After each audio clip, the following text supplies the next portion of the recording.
Mesdames, Messieurs, bonjour à toutes et à tous. Bienvenue au journal. Après plus de 2 décennies de mise en œuvre, le processus de décentralisation a besoin de nouveaux référentiels pour atteindre sa vitesse de croisière. La réflexion s'est menée cette semaine à Koudougou. Les pluies qui tombent de manière régulière permettent d'alimenter nos barrages et autres cours d'eau. Ce midi, nous nous intéresserons à la manière de mesurer le niveau de remplissage des barrages. Maïmouna Traoré s'est jetée à l'eau pour nous. Le Conseil des ministres de l'École inter-État des sciences et médecine vétérinaire de Dakar se tient à Ouagadougou avec son directeur général. Nous découvrirons davantage cette école sous-régionale qui a 48 ans d'existence. Monsieur le directeur général, bonjour et bienvenue sur ce plateau. Merci beaucoup, monsieur. Ok. Plus de 20 ans après la mise en œuvre du processus de décentralisation, l'heure est venue de créer de nouveaux référentiels, d'où cette rencontre multisectorielle qui a regroupé à Koudougou ministère, organisation de la société civile et partenaires techniques et financiers. Les participants ont planché autour des questions d'harmonisation et de coordination de la décentralisation du processus de financement et du développement de la gouvernance locale. Reportage Roger Kam, Ismaël Dilouma, Sirima. En quête de nouveaux référentiels de la décentralisation, le ministère en charge de la question a réuni différents acteurs pour des échanges. Tous les ministères ont été représentés à l'exception de la défense et des affaires étrangères. Avant de définir de nouveaux axes de la décentralisation, un diagnostic global des anciens référentiels a été établi. Sur cette base, les participants se sont penchés sur les thématiques de l'harmonisation et de la coordination du processus de la décentralisation, ainsi que de son financement. Il y a des efforts, certes, mais encore il faut améliorer, il faut accélérer le processus avec une programmation, c'est-à-dire réaliste et réalisable. Vous avez la planification locale, pratiquement toutes les collectivités disposent de ces instruments de planification socio-économique et les plans communaux de développement, les plans régionaux de développement, c'est bien, mais il y a des insuffisances dans le cadre de la mise en œuvre qu'il faut corriger. Et ces corrections devraient permettre d'obtenir des référentiels juridiques et stratégiques en cohérence avec les nouveaux enjeux locaux. Après la vision prospective, nous faisons vraiment un enchaînement de vases communicants entre ces référentiels. Après la vision prospective, c'est la politique nationale qui sera élaborée et ensuite enchaînée avec la stratégie décennale et son plan d'action. L'ensemble de ces étapes devrait être finalisé avant la fin du mois de novembre. La décentralisation est toujours à la recherche de ses marques. La preuve, une session extraordinaire du conseil municipal de Fada s'est tenue sous tension hier. Des conseillers municipaux de l'opposition et leurs partisans ont voulu empêcher cette rencontre. L'intervention des forces de l'ordre a permis aux conseillers de la majorité présidentielle de se réunir et d'épuiser l'ordre du jour. Nestor Youbare Mamadouba à Fadangourma. Les mains nues, 45 conseillers municipaux démissionnaires et leurs partisans de la coalition des partis politiques de l'opposition manifestent devant la mairie de Fadangourma. Ils refusent l'accès aux conseillers municipaux de la majorité présidentielle de participer à une session extraordinaire devant se pencher sur l'examen et l'adoption du règlement intérieur et la mise en place des commissions permanentes. On nous a informé comme quoi nos 2 conseils ont été séquestrés par le maire. C'est pourquoi ce matin, nous sommes venus pour dire tout simplement au maire de nous donner nos conseillers et il peut tenir sa session. Le parti majoritaire dément ces allégations qu'il qualifie de mensongères. Ce n'est pas vrai. Nous ne pouvons pas séquestrer 2 conseillers de l'opposition, ce n'est pas possible. Nous avons programmé une session extraordinaire. Cette session d'ailleurs c'était pour démontrer que nous pouvons tenir une session, nous pouvons atteindre le quorum pour notre session. Alors nous avons pris toutes les dispositions pour que nos conseillers participent effectivement à cette session. Cette version des faits est confirmée ici par les conseillers en question qui sont en réalité au nombre de 3. Personne ne m'a envoyé ici, c'est moi-même qui ai quitté la maison pour venir chercher. Jusqu'à la mi-journée, les forces de sécurité tentent une médiation, mais les positions des frondeurs restent inchangées. Et comme force doit rester à la loi, la réplique des FDS est immédiate.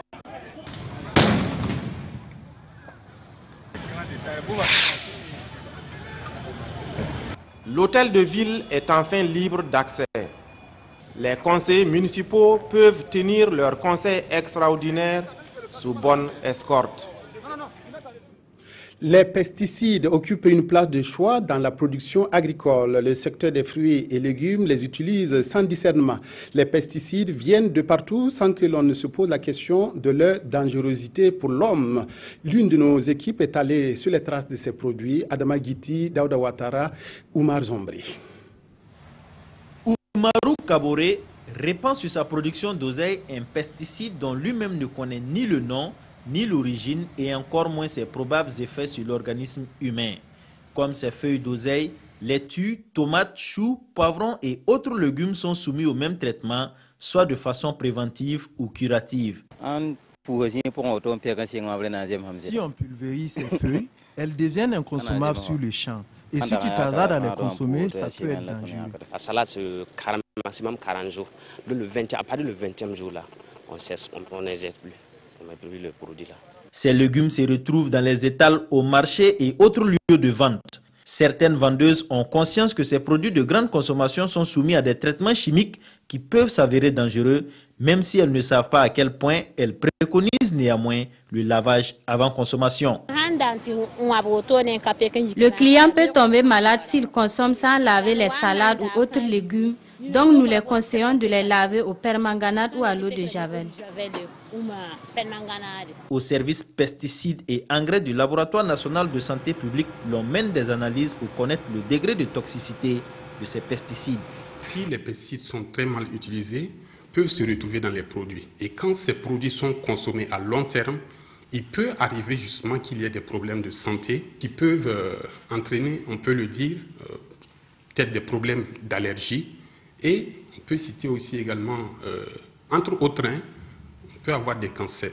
Les résidus de pesticides se retrouvent parfois dans les plats crus ou déjà cuits. Et le technicien de santé publique de lancer un appel aux consommateurs. Il faut que chacun puisse s'enquérir des bonnes pratiques d'utilisation des différents produits, des principes de lavage et de décontamination, de cuisson également, pour que les teneurs de ces pesticides-là, à la fin, dans le plat du consommateur, soient vraiment réduits et ne causent pas de risque pour la santé. Les pesticides chimiques sont les plus utilisés de leur gamme, quand bien même il existe des pesticides naturels à base d'extraits de plantes, mais ils sont peu connus ou peu utilisés, faute de vulgarisation ou de résultats probants sur les parasites de plus en plus résistants. L'école inter-État des sciences et médecine vétérinaire de Dakar tient à partir du 2 septembre prochain plusieurs rencontres à Ouagadougou. C'est l'occasion pour nous de nous entretenir avec le directeur général de cette école, le professeur Ilassé Kaboré. Bonjour professeur. Bonjour. Alors, vous êtes le directeur général de cette école qui est à Dakar et il y a plusieurs réunions qui vont avoir lieu à partir du 2 septembre prochain ici à Ouagadougou. C'est une occasion pour connaître cette école. Alors, l'école a été créée en 1968, c'est ce que nous pouvons retenir, mais est-ce que vous pouvez nous dire davantage sur cette école? Très bien. Je vous remercie de me donner la parole et puis merci à la RTB. L'école inter-État est un établissement, comme vous l'avez dit, sous-régional, public, pour l'enseignement supérieur et la formation professionnelle vétérinaire. Alors, elle regroupe actuellement 15 États membres d'Afrique de l'Ouest, de Centre, et 2 pays d'Afrique de l'Est, le Rwanda et le Burundi. Alors, c'est une école qui a été créée en 1968 par l'OCAM, ça fait partie des institutions mises en place par l'OCAM, et qui a, j'allais dire, évolué sous le couvert de l'OCAM pendant un certain temps. Et à la dissolution de l'OCAM en 1976, l'école a pris son indépendance. Donc, de sorte qu'on a mis l'école sous la tutelle d'un conseil d'administration qui est composé de l'ensemble des ministres en charge de l'enseignement supérieur des pays membres. Alors, vous avez parlé donc de cette école mise en place, créée en 1968 par l'OCAM. Et voilà. Et quelles sont ses filières et quelles est sa vocation principale? Sa vocation principale, au départ, c'était pour la formation des docteurs vétérinaires. Et pour cette formation et alimenter le contenu des formations, nous avons associé la recherche pour aider un peu à résoudre certaines problématiques de l'élevage et de la santé animale dans nos pays. Et à partir de 1994, on s'est rendu compte qu'avec la dévaluation, les différentes crises, il fallait revoir la mission de l'école. Donc on a associé à ces deux premiers objectifs la mission de mettre l'expertise de l'école à la disposition des États et du secteur privé. C'est donc les trois missions essentielles qui sont définies à l'école vétérinaire. Donc vous avez parlé au début de cette filière-là. Comment on fait pour accéder à l'école-là qui est à Dakar et qui est sur le campus de Cheikh Anta Diop? Alors pour accéder à l'école, il y a deux voies essentielles. La première voie, c'est le baccalauréat série scientifique. La seconde voie est le professionnel. Et donc il y a des passerelles qui nous permettent à des personnes qui travaillent déjà ou qui sont dans d'autres disciplines, mais disciplines agricoles, de pouvoir accéder à l'intérieur de l'école tout en essayant de voir un peu, de comparer les curricula des deux institutions. On trouve une passerelle donc pour l'introduire dans notre dispositif de cursus de formation. Voilà, depuis sa création en 1968, est-ce que l'école a pu former de nombreux cadres africains? Est-ce qu'il y a eu des Burkinabés qui ont pu bénéficier d'une formation dans l'ISMV? Exact. Il y a l'école, depuis sa création jusqu'à très récemment au mois de juillet, a formé près de 1350 docteurs vétérinaires, près de 200 de niveau master, et puis près de 1000, j'allais dire entre 800 et 1000 dans la formation professionnelle. Alors parmi donc ces vétérinaires qui sont formés, le Burkina en a formé 103 exactement. Et actuellement, il y a 28 qui sont en formation actuellement au niveau de l'école burkinabé. Alors, on sait que l'école des vétérinaires, et voilà, les médecines vétérinaires, on parle beaucoup, on a parlé ces derniers temps de grippe aviaire, voilà, de poulets qui ne sont pas, en tout cas, digestes, qui ne sont pas, en tout cas, recommandés pour la consommation. Est-ce que vous intervenez dans ce secteur-là aussi? Absolument, absolument. Nous intervenons de plusieurs façons, hein. Soit par la formation et la compétence qu'on donne aux vétérinaires pour s'occuper de ces différents volets, soit par des actions d'expertise, parce que nous disposons au niveau de l'école de ce qu'on appelle des plateaux techniques, qui sont des laboratoires spécialisés que nous mettons à disposition des États qui en sollicitent, ou à disposition des organisations régionales telles que l'UEMOA ou la CBAO, qui nous sollicitent donc pour jouer ce rôle sanitaire. Parce que le vétérinaire, c'est celui qui est au premier plan de la lutte sanitaire. Et donc, du coup, nous sommes un peu plus submergés par ce genre de sollicitations. Alors, le Burkina dirige cette école prestigieuse qui est à Dakar, par votre entremise. Comment s'est passé ce processus-là pour que vous puissiez diriger l'école inter-État? Voilà. Donc, je voudrais, peut-être avant de dérouler le processus, remercier, c'est l'occasion solennelle peut-être de remercier les autorités du Burkina qui n'ont ménagé aucun effort pour m'appuyer, m'accompagner et aller jusqu'à l'élection. Je sais qu'il y a un effort essentiel qui a été fait par le président de la République, par le Premier ministre et par surtout le ministre de l'Enseignement supérieur et le ministre des Affaires étrangères, qui ont beaucoup œuvré pour que nous aboutissions à ce résultat-là. Alors, pour arriver donc à la tête de l'école, c'est un processus qui est ouvert à l'ensemble des pays membres. Et donc, c'est un appel à candidature qui est lancé par le conseil d'administration sur la base, j'allais dire, d'un cahier de charges et des dossiers à fournir. Mais à côté donc de ces dossiers techniques, il y a l'appui diplomatique qu'il faut donc ébranler et faire donc du porte-à-porte dans les pays pour avoir donc ce consensus-là. Une sorte de lobbying. De lobbying. Et puisque tout se passe par vote, et Dieu merci, je crois que la diplomatie burkinabé a beaucoup œuvré. Et enfin, quand nous sommes retrouvés à 11 voix, sur 14 présents, il y a 11 voix qui ont voté pour le Burkina. Voilà, c'est également l'occasion pour parler de la contribution du Burkina dans l'émergence, en tout cas le rayonnement de cette école. Qu'est-ce que le Burkina fait de particulier? Ou bien le Burkina met sa contribution dans le grand panier des 15 États membres? Oui, je pense que le Burkina a toujours été aux côtés de l'école, parce que je suis le deuxième directeur de burkinabé de l'école. Il y a eu un premier, le professeur Serré, qui également a eu le soutien du Burkina pour accéder à ce poste-là. Et depuis, le Burkina a toujours contribué à participer aux différentes instances de l'institution pour apporter sa contribution en termes de pédagogique, en termes administratifs et de développement de l'institution. Et je sais qu'aujourd'hui, en accueillant le conseil d'administration, le Burkina montre encore une fois sa disponibilité pour accompagner cette institution-là. Donc je pense qu'il y a un travail qui est fait et on continuera. Donc surtout maintenant que je suis là, il y aura un travail d'approfondissement qui sera fait pour que l'école aille de l'avant. Voilà, venons-en, professeur Kaboré, à ces réunions qui se tiennent à Ouagadougou à partir du 2 septembre. Exact. Il y a la réunion des experts et puis il y a le conseil d'administration. Voilà, quelle est la pierre angulaire de ces rencontres-là? Alors, en fait, c'est un organe statutaire qui se tient tous les ans et qui aborde toute la problématique même de développement de l'école en termes pédagogiques, scientifiques, administratifs et financiers. Alors cette année, ayant pris l'école il y a environ 8 mois, depuis janvier dernier, alors j'ai eu à constater certaines choses qui sont rémanentes au niveau de l'institution, c'est l'aspect financier. Et donc j'ai essayé de sensibiliser un peu certains ministres pour leur montrer la nécessité de réfléchir et de voir quel est le modèle de financement qui peut être utile à cette école. Parce que ce modèle qui est aujourd'hui mis en place n'est pas viable, à mon avis. Il a permis à l'école de fonctionner, mais l'école peut faire plus, nettement plus. Et donc il faut revoir ce financement-là, voir dans quelle mesure on peut mettre l'école dans un contexte financier qui lui permette vraiment d'éclore ses compétences et de développer sa capacité pour aider le pays. Un autofinancement ou bien un apport extérieur? Il y a l'autofinancement qui est déjà en cours, mais il y a les concurrences. Vous savez, ce n'est pas évident. Dans un contexte vétérinaire, vous avez des concurrents qui ne sont pas africains, qui sont extérieurs, qui ont beaucoup plus de poignes, beaucoup plus de moyens pour aller vers, alors que nous essayons comme on peut, par notre lobbying, notre communication, mais ce n'est pas suffisant. Je pense que dans un premier temps, il faut un appui extérieur qui nous donne cet élan-là, et cet élan que nous allons fructifier pour avoir une base solide pour aller vers l'avant. Alors, de manière générale, qu'est-ce que vous attendez des rencontres qui vont avoir lieu le 2 septembre et le 5 septembre ici à Ouagadougou, de manière générale, pour cet entretien? Voilà, de manière générale, ce que j'attends, d'abord la réussite de cette affaire. Je sais que M. le ministre a vraiment tout à cœur que cette réunion se tienne et que ça soit un honneur pour mon pays. La deuxième, c'est les résultats auxquels on peut attendre du contenu. Je pense qu'il y a l'aspect financier, il faut qu'on réfléchisse pour trouver des solutions.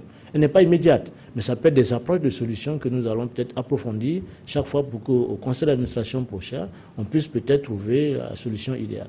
Je mise sur ce conseil, enfin ce conseil, je le mets sous la bannière de modèle de financement, ou quel financement il faut faire pour l'école vétérinaire. Tous les États membres seront là les 15? Les 15, non. Il y a un État membre qui n'a pas répondu. Mais au niveau ministériel, nous avons déjà 10 États au niveau ministériel et il y en a 4 qui ne sont pas au niveau ministériel mais qui sont représentés par des directeurs ou par des administrateurs.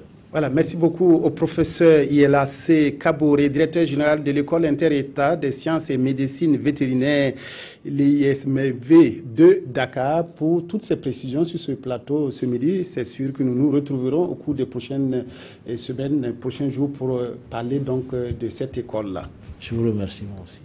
Les pluies qui tombent régulièrement sont de l'eau bénie pour les producteurs et les retenues d'eau. En premier lieu, les barrages qui alimentent les consommateurs des villes et campagnes. Mais comment mesure-t-on le niveau de remplissage des barrages? Il existe un dispositif que nous allons découvrir à travers ce sujet réalisé par Mokhtar Ouedraogo et Maïmouna Traoré.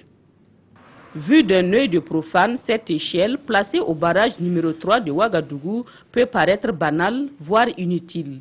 Et pourtant, pour ces spécialistes en hydrologie, elle a toute sa raison d'être. L'échelle est installée là, au niveau le plus bas du barrage, pour répondre à un besoin spécifique. Les échelles sont donc un dispositif qu'on a mis pour pouvoir recueillir l'information. Ces niveaux d'eau-là sont traités au niveau donc du logiciel pour donner les débits. Parce qu'il y a la relation entre le niveau d'eau et le volume d'eau pour les barrages, et la relation aussi entre le niveau d'eau et le débit. Ce 26 août, il est 15h30. L'échelle affiche à son compteur 446. Il y a une constante de 28 cm à ajouter.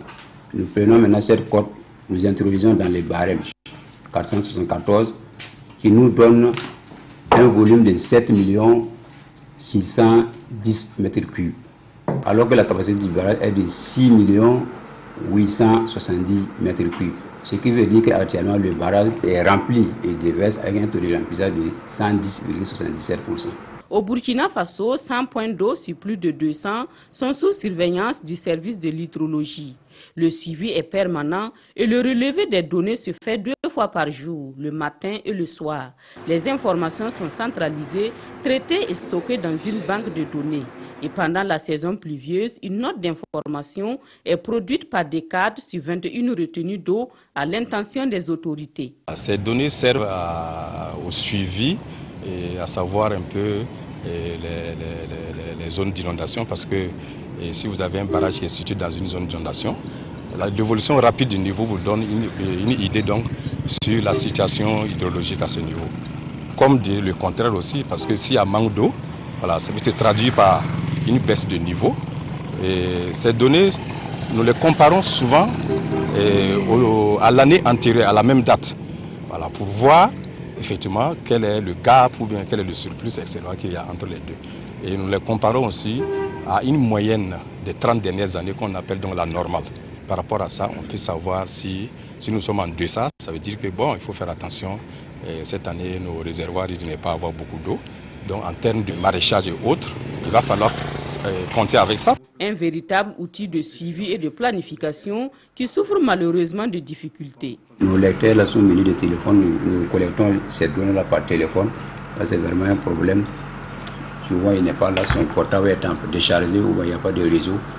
Donc, on peut faire toute la journée, appeler toute la journée sans le gagner. On est obligé de reporter ce truc-là pour demain. En plus de ça, il y a l'ensablement des retenues d'eau. Tous les barrages sont presque ensablés. Des paramètres qui méritent d'être pris en compte car selon le chef de service de l'hydrologie, des étudiants, chercheurs, bureaux d'études et de nombreux organismes internationaux se servent de ces données pour les besoins de leurs recherches et la planification de leurs projets. La pédiatrie Charles de Gaulle, réconfortée par une visite du personnel féminin de Cotecna.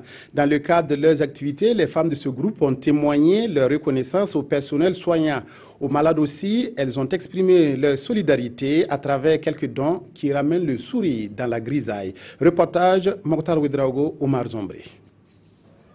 C'est par ces dons, composés de matériel d'hygiène et d'enveloppes contenant chacune une somme d'argent que ces femmes de la Cotecna, organisées en association, témoignent leur soutien aux malades de la pédiatrie Charles de Gaulle. Le volet social qui nous a amenés ici ce matin pour la visite des tout-petits. Certains d'entre nous ont séjourné ici avec leurs enfants et se sont rendus compte des difficultés que les parents rencontraient, le personnel soignant également rencontrait. Pour le personnel de la pédiatrie, de nombreux malades souffrent du manque de matériel d'hygiène et ces dons interviennent comme une bouffée d'oxygène. Nous avons des malades qui sont là, il y a de cela des mois et ce n'est pas facile.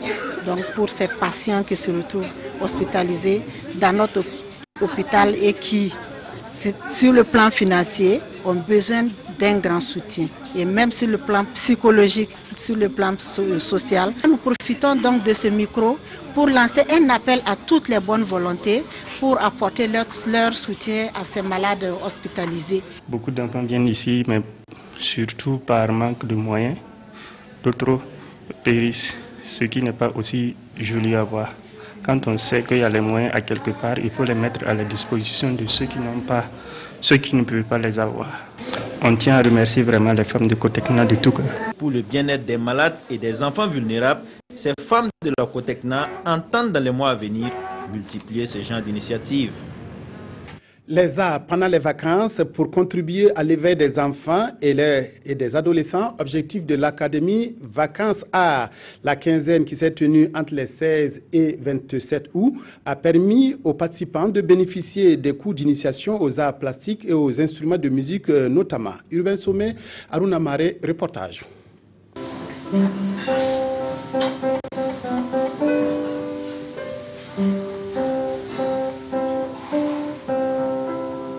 Les doigts sur les cordes de la guitare, Nadine révèle son talent. La guitare, c'est son instrument de musique, un instrument qu'elle a appris à maîtriser à l'Académie Vacances Arts. Je suis venue ici pour apprendre la guitare. La guitare me plaît bien et je voulais apprendre de nouvelles choses. Donc, ce fut une opportunité pour moi que l'ISCA m'a offert pour venir occuper utilement mes vacances. J'ai bien appris en tout cas beaucoup de choses ici. L'Académie Vacances Arts, ce sont des cours de musique, d'art plastique, d'initiation aux médias et à l'audiovisuel. Dispensée pendant 10 jours, cette formation a concerné une quinzaine de stagiaires dont l'âge est compris entre 7 et 25 ans. Ce projet est de l'association RIM Falao en collaboration avec l'Institut supérieur du cinéma, de l'audiovisuel, de la musique et du multimédia ISCAM. Formation en faveur des enfants apportée sur des ateliers artistiques, c'est-à-dire les arts plastiques, dessin et peinture, en guitare et ngoni, mais aussi en audiovisuel. Il s'agit d'essayer de permettre aux enfants d'exprimer leur talent au contact des instruments. Parce que vous avez plein d'enfants, surtout ceux qu'on a reçus, qui n'ont jamais touché à ces instruments. Cette 7e édition de l'Académie Vacances Arts a bénéficié du soutien du ministère de la Culture, des Arts et du Tourisme. L'association RIM Falao et l'ISCAM se disent convaincus que les arts ont toute leur place dans l'épanouissement et l'éducation des jeunes. Le premier numéro de Sur la brèche, entretien avec un invité, est prévu ce soir à 18h45 sur nos antennes. Jérémy Sié Koulibaly reçoit le coordinateur de l'ACE, Dr Marius Ibriga. C'est tout pour cette édition. Merci de votre aimable attention. Bon après-midi sur la RTB.